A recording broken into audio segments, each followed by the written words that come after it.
ಸರ್ಕಾರಕ್ಕೆ ಟೋಪಿ ಹಾಕಿದ್ರು ಸೈಲೆಂಟ್ ಬುರುಡೆ ಗ್ಯಾಂಗ್ ಮೇಲೆ ಮೃದುತ್ವದ ಬಗ್ಗೆ ಈಗ ಟೀಕೆ ವ್ಯಕ್ತವಾಗ್ತಾ ಇದೆ. ಎಸ್ಐಟಿ ರಚನೆಯಿಂದ ಹಿಡಿದು ಇಲ್ಲಿ ತನಕ ಫುಲ್ ಸಾಫ್ಟ್ ಕಾರ್ನರ್ ಆಗಿಬಿಟ್ಟಿದ್ದಾರೆ ಸರ್ಕಾರದವರು. ಇವ್ರ ಮೇಲೆ ಯಾಕೆ ಚಿನ್ನಯ್ಯನಿಂದ ಸೆಕ್ಷನ್ 183 ಹೇಳಿಕೆ ಆಯಿತು, ಆದರೂ ಕೂಡ ಸೈಲೆಂಟು. ಸರ್ಕಾರಕ್ಕೆ ಎಸ್ಐಟಿ ಮುಖ್ಯಸ್ಥರಿಂದ ಮೌಖಿಕ ವರದಿ ಸಲ್ಲಿಕೆ ಆಗಿದೆ, ಆದರೂ ಸರ್ಕಾರ ಸೈಲೆಂಟ್.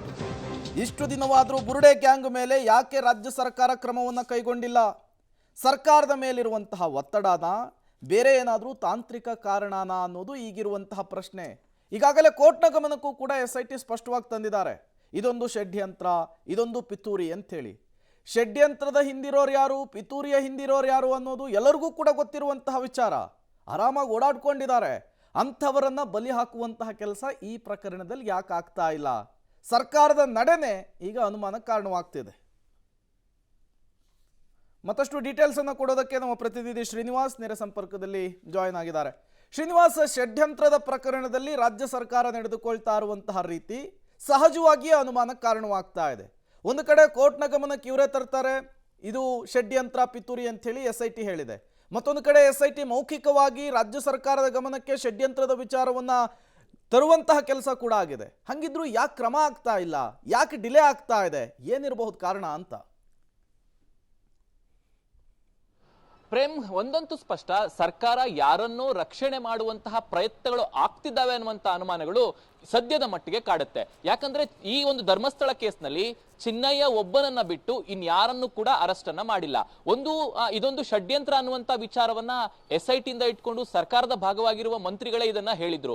ಇಷ್ಟಾದ್ರೂ ಕೂಡ ಯಾರು ಷಡ್ಯಂತ್ರ ಮಾಡಿದ್ದಾರೆ ಅನ್ನುವಂತ ಆರೋಪಗಳಿದ್ದಾವೆ, ಅವರನ್ನ ಪೊಲೀಸ್ ಠಾಣೆಗೆ ಕರೆಸಿ ಅವರನ್ನ ವಿಚಾರಣೆ ಮಾಡಿ ಕಳಿಸಿದ್ದನ್ನ ಬಿಟ್ರೆ ಯಾವುದೇ ಕ್ರಮಗಳಾಗಿಲ್ಲ. ನೀವು ಹೇಳ್ತಿದ್ರೆ ಹೌದು, ವಿಚಾರಣೆ ಸಂದರ್ಭದಲ್ಲಿ ಅರವಿಂದ್ ಸರ್ ಹೇಳ್ತಿದ್ರು, ವಿಚಾರಣೆ ಸಂದರ್ಭದಲ್ಲಿ ಹೊರಗಡೆ ಬಂದು ವಿಡಿಯೋನ ರಿಲೀಸ್ ಮಾಡ್ತಿದ್ದಾರೆ. ಇದಕ್ಕೆ ಅವಕಾಶವಿದೆಯಾ?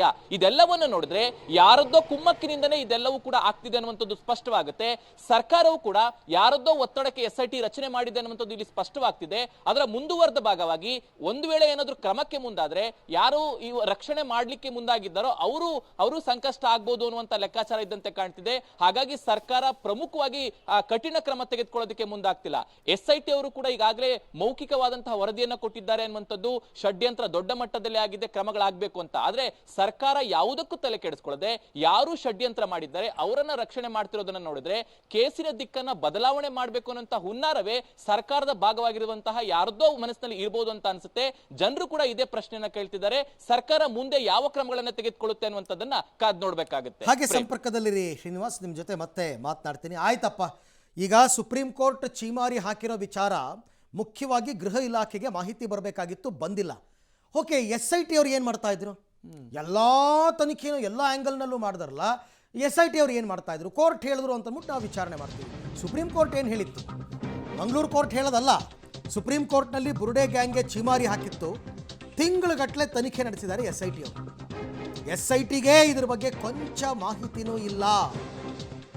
ಕೋರ್ಟ್ ಸೂಚನೆ ಅಂತ ತನಿಖೆ ಮಾಡ್ತಾ ಇದ್ದಾರೆ SIT. ಇದೀಗ SIT ಅಧಿಕಾರಿಗಳಿಗೆ ಬುರುಡೆ ಗ್ಯಾಂಗು ಶಾಕ್ ಕೊಟ್ಟಿದೆ. ಹಾಗಾದರೆ SIT ಅಧಿಕಾರಿಗಳ ಮುಂದಿನ ನಡೆ ಏನು? ನನ್ನ ಪ್ರಕಾರ SIT ಅಧಿಕಾರಿಗಳಿಗೆ ಅವ್ರು ಯಾವುದಕ್ಕೂ ಸರ್ವ ಸ್ವತಂತ್ರರಲ್ಲ. ಸರ್ಕಾರ ಏನು ಹೇಳುತ್ತೆ ಅದರಂತೆ SIT ಅವ್ರು ನಡ್ಕೋಬೇಕು. ನಿಜ, ಇಲ್ಲಿ ಎಲ್ಲರೂ ಎಡವಿದ್ದಾರೆ. ಹಾಗೆ ನೋಡೋಕೆ ಹೋದರೆ ಮಂಗಳೂರು ಕೋರ್ಟ್ ಯಾಕೆ ಸೂಚನೆ ಕೊಡ್ತು?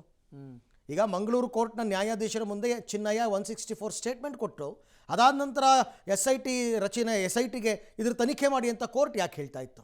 Lower court, supreme court order lower court ಗಮನಕ್ಕೂ ಬಂದಿಲ್ಲ, ಅಲ್ಲೂ ಎಡವಿದ್ದಾರೆ. SIT ಗಮನಕ್ಕೆ ಬಂದಿಲ್ಲ, ಅವರೂ ಎಡವಿದ್ದಾರೆ. ಮುಖ್ಯವಾಗಿ ರಾಜ್ಯ ಗೃಹ ಸಚಿವಾಲಯಕ್ಕೆ ಬರಬೇಕಾಗಿತ್ತು, ಇವರೂ ಎಡವಿದ್ದಾರೆ. ಎಲ್ರಿಗೂ ಚಳ್ಳೆ ಹಣ್ಣು ತಿನ್ನಿಸ್ಬಿಟ್ಟಿದ್ದಾರೆ ಈ ಗ್ಯಾಂಗ್. ಅಟ್ಲೀಸ್ಟ್ ಆಯ್ತಪ್ಪ, ಈಗಲಾದರೂ ಒಂದು ಖಡಕ್ ನಿರ್ಧಾರ ತಗೊಂಡು ರಚನೆ ಮಾಡಿರುವ SITಯನ್ನು ವಿಸರ್ಜಿಸಿ, ಈ ತನಿಖೆಯನ್ನು ಇಲ್ಲಿಗೆ ನಿಲ್ಲಿಸಲಾಗಿದೆ ಅಂತ ಹೇಳಿ, ಯಾರು ಇಷ್ಟು ದಿನ ನಿಮಗೆಲ್ಲ ಕಾಟ ಕೊಟ್ಟಿದ್ದು ಎಲ್ಲರನ್ನೂ ವಿಚಾರಣೆ ಮಾಡಿದ್ದೀರಲ್ಲ, ಏನೇನು ಸಾಕ್ಷಿ ಕಲೆ ಹಾಕಿದ್ದೀರಾ, ಕ್ರಮ ತಗೊಳ್ಳಿ ಅವ್ರ ವಿರುದ್ಧ. ಅವ್ರನ್ನ ಮೊದಲು ಅರೆಸ್ಟ್ ಮಾಡಿ. ಯಾರ ವಿರುದ್ಧನೂ ಇಲ್ಲ. ಒಬ್ಬ ಬರ್ತಾನೆ, ಯೂಟ್ಯೂಬರ್ ಒಬ್ಬ ಬರ್ತಾನೆ, ಸಾವಿರಾರು ಹೆಣಗಳನ್ನ ಹೂತಾಕಿರೋದು ನಾನೇ ನೋಡಿದ್ದೀನಿ ಅನ್ನೋ ರೀತಿಯಲ್ಲಿ ವಿಡಿಯೋ ಮಾಡ್ತಾನೆ, AI ವಿಡಿಯೋಗಳನ್ನ ಮಾಡ್ತಾನೆ. ಆತನ ವಿರುದ್ಧ ಕ್ರಮ ಇಲ್ಲ.